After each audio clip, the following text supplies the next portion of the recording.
गांव के पुराने बाजार के बीचों बीच एक छोटी सी दुकान थी जिसका नाम था मनोहर प्राचीन वस्तुएं। इस दुकान के मालिक हैं बुजुर्ग मनोहर लाल, जो अपने असामान्य और दुर्लभ वस्तु के लिए प्रसिद्ध थे। दुकान में कई विचित्र और अद्भुत वस्तुएं थीं, लेकिन सबसे अजीब और रहस्यमयी वस्तु थी एक अदृश्य पंखा। रात का पहला पहर था। दुकान के बाहर हवा में हल्की सी ठंडक थी। मनोहर लाल अपनी दुकान के अंदर बैठे एक पुरानी किताब पढ़ रहे थे। तभी एक युवक नरेश दुकान में प्रवेश करता है। नरेश सरकारी स्कूल में बच्चों को पढ़ाने का कार्य करता था। वह हर संभव गरीबों की मदद करता था। नमस्ते बाबा, मैं नरेश हूँ। पास ही के गांव में सरकारी विद्यालय में बच्चों को पढ़ाने का कार्य करता हूँ। मैंने सुना है कि आपके पास एक अदृश्य पंखा है। हाँ बेटा, यह पंखा सच में अद्भुत है। यह न केवल अदृश्य है, बल्कि इसमें रहस्य भी छुपा हुआ है। क्या मैं इसे देख सकता हूँ? मनोहर लाल ने सिर हिलाया और एक पुरानी लकड़ी की अलमारी की ओर इशारा किया। अलमारी खोलो, उसमें एक छोटा बॉक्स रखा है। उसी बॉक्स में पंखा है। नरेश ने अलमारी खोली और बॉक्स को बाहर निकाला, लेकिन बॉक्स खोलने पर भी उसे कुछ नजर नहीं आया। नरेश ने हाथ बढ़ाया और अचानक उसे ठंडी हवा का झोंका महसूस हुआ।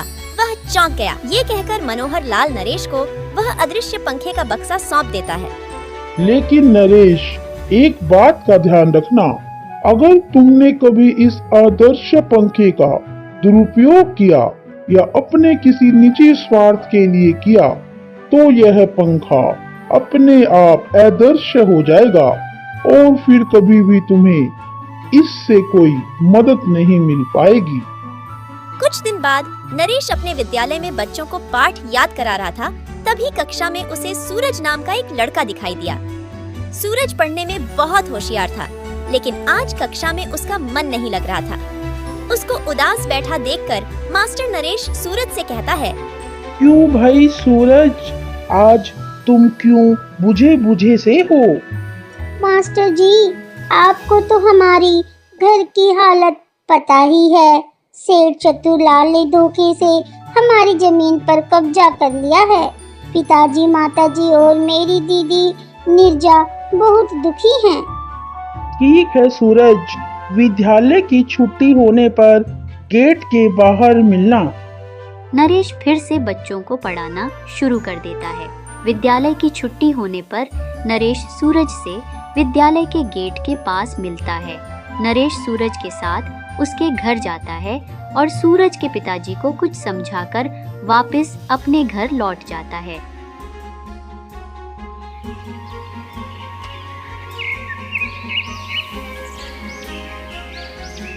अगले दिन सेठ चतुरलाल सूरज के पिताजी को धमकाते हुए कहता है, क्यों भाई, तुम्हें क्या घर खाली करने का निमंत्रण देना होगा?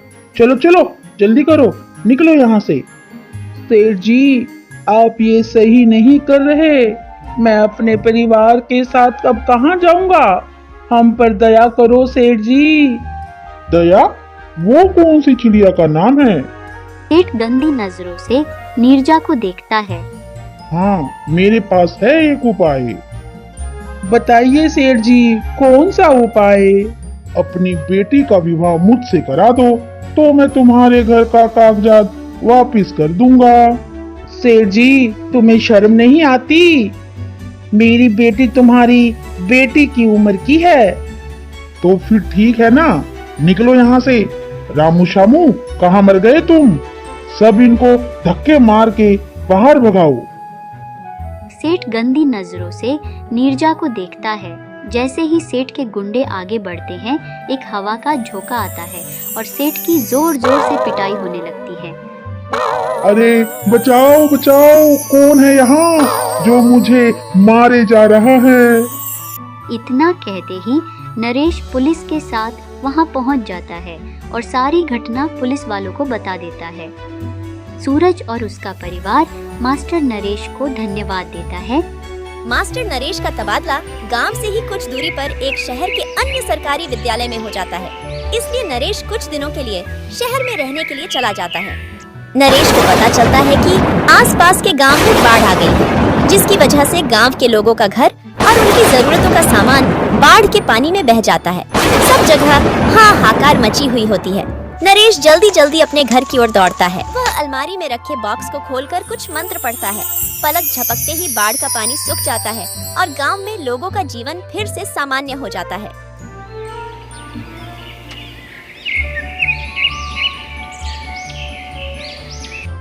बेटा नरेश, मुझे पता है इस बार भी तुम गांव के लोगों के लिए फरिश्ता बनकर आए हो।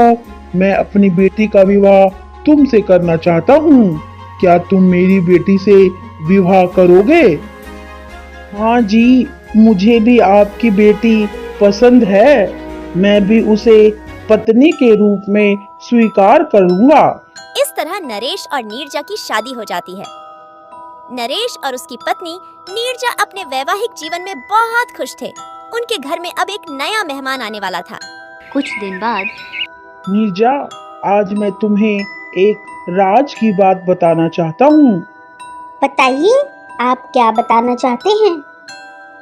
नीरजा, मेरे पास एक अदृश्य पंखा है। उसी की मदद से मैं लोगों की सहायता कर पाता हूँ। क्या सच में तुम्हारे पास ऐसी कोई अद्भुत चीज है? क्या तुम मुझे दिखा सकते हो? हाँ, बिल्कुल, चलो मेरे साथ। ये कहकर नरेश अपनी पत्नी नीरजा को घर में रखी पुरानी अलमारी के पास ले जाता है और उसमें रखे बॉक्स को खोलता है, जिसमें वो अदृश्य पंखा रखा था। नरेश कुछ मंत्रों का उच्चारण करता है, तभी अदृश्य पंखा हवा में लहराने लगता है।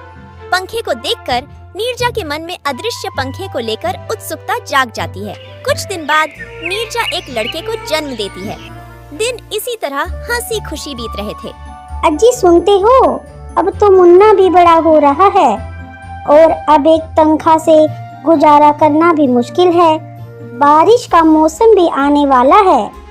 अब तो घर की छत टपकने लगी है। इस बरसात से पहले ही छत ठीक करवा लेना जी। सब हो जाएगा नीरजा, तुम्हें व्यर्थ की चिंता करने की कोई आवश्यकता नहीं है। कुछ दिन बाद नीरजा के मन में लालच आ जाता है। वह सोचती है कि इतने साल हो गए, इस पंखे की मदद से इन्होंने बहुत लोगों की सहायता की है। शादी के इतने साल हो गए, ये अपनी तनख्वाह से एक पक्का मकान भी नहीं बनवा पाए।